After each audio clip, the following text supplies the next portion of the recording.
Collectors అందరూ sir కూడా district లెవెల్లో ఒక ప్రోగ్రామ్స్ వేస్తున్నారు.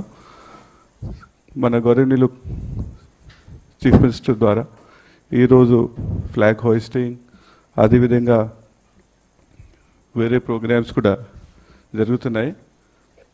అదేవిధంగా సార్ కలెక్టర్ లెవెల్లో ఈరోజు ఇన్ఛార్జ్ మినిస్టర్స్, డిస్ట్రిక్ట్ మినిస్టర్స్ ఆధ్వర్యంలో కూడా కొన్ని ప్రోగ్రామ్స్ జరుగుతున్నాయి sir. I request you to sir give your address to the states. Andhra Pradesh అవతరించి నేటికి 64 ఏళ్ళు అమరజీవి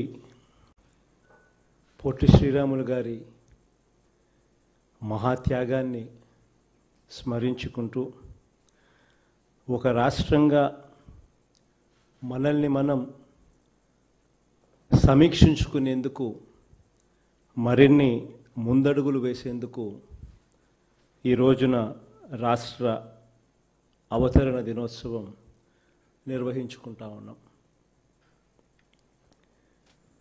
తెలుగువారికి ఒక రాష్ట్రం కావాలని 1952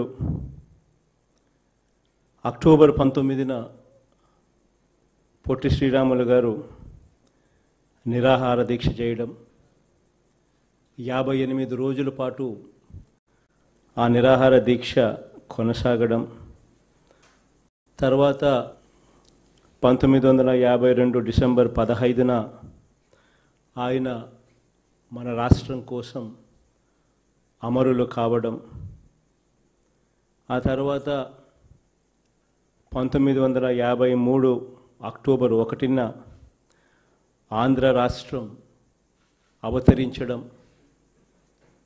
ఆ తర్వాత తెలుగువారందరి ఉమ్మడి రాష్ట్రంగా మళ్ళీ 1956 నవంబర్ 1న ఆంధ్రప్రదేశ్ ఏర్పడడం, ఇవన్నీ కూడా మనందరికీ తెలిసిన గొప్పదైన చరిత్ర అని నేను వేరే చెప్పాల్సిన అవసరం లేదు. బంగారు భవిష్యత్ కోసం ఎందరో త్యాగమూర్తులు త్యాగం చేసిన ఫలితం కూడా ఇది అని కూడా వేరే చెప్పాల్సిన పని లేదు. 28 రాష్ట్రాల భారతదేశ చరిత్రలో ఏ రాష్ట్రము కూడా పడనంతగా, ఇన్ని త్యాగాల నడుమ ఏ రాష్ట్రము పడనంతగా దగాపడిన రాష్ట్రం కూడా మనదే అని కూడా ఈ సందర్భంగా మనం గుర్తుంచుకోవాలి. బయటవారి కత్తిగాట్లు, సొంతవారి వెన్నుపోట్లు, వీటి అన్నిటితో తల్లడిల్లిన రాష్ట్రం మనది. నేటికి కూడా 33% మన రాష్ట్రంలో చదువురాని వారు ఉన్నారు అని అన్నా, నేటికి కూడా దాదాపుగా 85% ప్రజలు తెల్ల రేషన్ కార్డులతో బీపీఎల్ దిగువన ఉన్నారన్నా, నేటికి కూడా స్వయం సహాయక బృందాల్లో చేరి స్వాలంబన కోసం సుమారు 90 లక్షల మంది అక్క చెల్లెమ్మలు సమరం చేస్తూ ఉన్నారన్నా, ఒక పంటకు కూడా కనీసం నీటి సదుపాయం లేకుండా 1 కోటి ఎకరాలు భూములు ఇవాళటికి మన రాష్ట్రంలో ఉన్నాయన్న,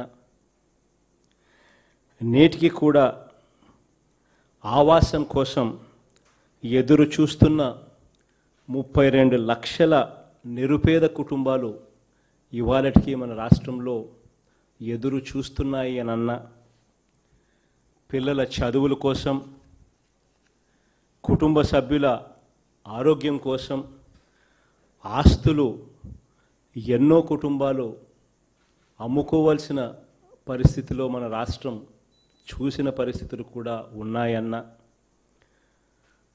ప్రభుత్వం నుంచి హక్కుగా దక్కాల్సిన సేవలు కూడా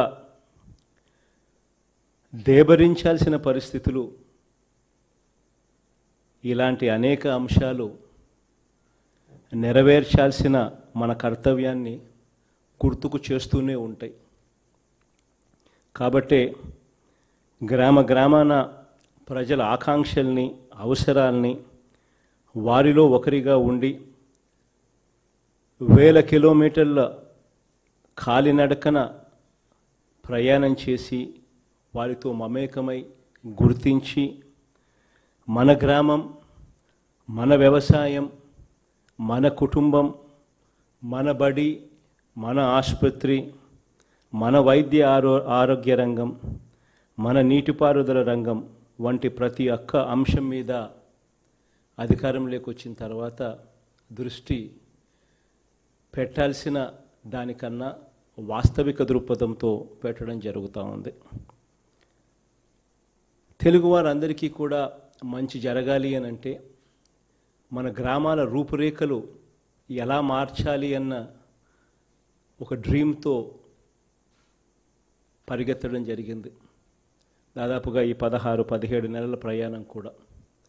ఒక గ్రామం అంటే ఆ గ్రామంలోకి ఒక వ్యక్తి అడుగుపెట్టిన వెంటనే ఆ గ్రామంలో 2000 జనాభా కలిగిన ఆ గ్రామంలో ఒక గ్రామ సచివాలయం కనిపిస్తుంది రోజున. ఆ గ్రామ సచివాలయంలో దాదాపుగా ప్రతి గ్రామంలోనూ 10 నుంచి 12 మంది అక్కడే గ్రామ సచివాలయం ఆఫీస్లో రిపోర్ట్ చేస్తూ ఉన్నారు. ప్రతి 50 ఇళ్లకు ఒక వాలంటీర్తో ప్రతి సేవ డోర్ డెలివరీ కనిపిస్తూ ఈరోజు గ్రామంలో కనిపిస్తుంది. 4 అడుగులు 4 అడుగులు అటు వేస్తే అదే గ్రామంలో చక్కగా నాడు నేడు కార్యక్రమంతో ఒక ఇంగ్లీష్ మీడియం స్కూల్ రూపురేఖలు కనిపిస్తూ ఉన్నాయి. మరో 4 అడుగులు ఇటువైపున వేస్తే పక్కనే వైఎస్ఆర్ విలేజ్ క్లినిక్ అనే పేరుతో ఏకంగా 51 రకాల మందులతో ఒక ఏఎన్ఎం నర్సు, ఆశా వర్కర్ల రిపోర్టింగు, ఆరోగ్యశ్రీకి రెఫరల్ పాయింట్గా ఒక వైఎస్ఆర్ విలేజ్ క్లినిక్ 24/7 సేవలు అందిస్తూ ఉన్న పరిస్థితి కనిపిస్తూ ఉంటుంది. మరో 4 అడుగులు అటువైపున ముందుకు వేస్తే ఆర్బీకేలు, రైతు భరోసా కేంద్రాలు కనిపిస్తూ ఉన్నాయి. విత్తనం నుంచి పంట అమ్మకం వరకు కూడా ప్రతి అడుగులోనూ రైతును చేయి పట్టి నడిపిస్తూ ఉన్న ఆర్బీకేలు కనిపిస్తాయి. మరో 4 అడుగులు అటువైపున వేస్తే జనతా బజార్లు కూడా కనిపించే విధంగా కార్యాచరణలు ఇవాళ జరుగుతూ ఉన్నాయి. ఇవాళ గ్రామాలన్నీ కూడా రూపురేఖలు మార్చి ఆ ప్రతి గ్రామంలోనూ కూడా సేవలన్నటివి కూడా కులం, మతం, ప్రాంతం, వర్గం, పార్టీ, రాజకీయాలు ఇవేవి కూడా చూడకుండా, కరప్షన్ అన్నది ఎక్కడా కూడా లేకుండా, వివక్ష అన్నది ఎక్కడా కూడా లేకుండా మన 17 నెలల ఈ పాలన సాగింది, సాగుతూ ఉంది అని చెప్పి సగర్వంగా కూడా ఈ సందర్భంగా చెప్తా ఉన్నాను. చరిత్రలో ఎప్పుడూ కూడా లేని విధంగా చదువు కోసం, వైద్యం కోసం, ఆరోగ్యం కోసం, వ్యవసాయం కోసం సంక్షేమ కార్యక్రమాలు ఇవాళ అమలవుతూ ఉన్నాయని కూడా గర్వంగా కూడా చెప్తా ఉన్నాను. మొత్తంగా వ్యవస్థలోనే మార్పులకు శ్రీకారం చుట్టాం. గ్రామాన్ని ఒక యూనిట్గా తీసుకొని సుపరిపాలన దిశగా కని విని ఎరగని విధంగా ఇవాళ అడుగులు వేస్తూ ఉన్నామని కూడా గర్వంగా చెప్తా ఉన్నాం. ఇలా మన తెలుగు రాష్ట్రంలో ఒక మహాయజ్ఞం జరుగుతూ ఉంది. దేవతల యజ్ఞానికే రాక్షసుల పీడ తప్పనప్పుడు ఇన్ని సంక్షేమ అభివృద్ధి కార్యక్రమాలు చేస్తున్న మన ప్రభుత్వానికి ఆటంకాలు ఎదురు కాకుండా ఉంటాయా? మనమంతా ఆలోచించాల్సినది ఈ అంశాల మీదనే. తెలుగు నేల మీద పుట్టిన కులాల కలుపు మొక్కలు మన పరువు ప్రతిష్టల్ని బజార్లకు ఈడుస్తూ ఉన్నాయి ఈ రోజున. వీటిని ఇలాగే వదిలేద్దామా అన్న ఆలోచనలు కూడా చేయాలి. నావారు కానివారన్న ధోరణులు బాహాటంగా రాజ్యాంగాన్ని చట్టాల్ని అపహాస్యం చేస్తున్నాయి. ఈరోజు మన కళ్ళ ఎదుటనే ఇవి కనిపిస్తూ ఉన్నాయి. ఈ ధోరణులన్నీ కూడా సమర్థించవచ్చా అని కూడా ఆలోచనలు చేయాలి. ప్రజల తీర్పును, ప్రజాప్రభుత్వ నిర్ణయాలను అడ్డుకుంటూ వ్యక్తులు చేస్తున్న వ్యవస్థల మేనేజ్మెంట్ మొత్తంగా తెలుగు జాతి ప్రయోజనాలకు వేరుపురుగుగా మారింది.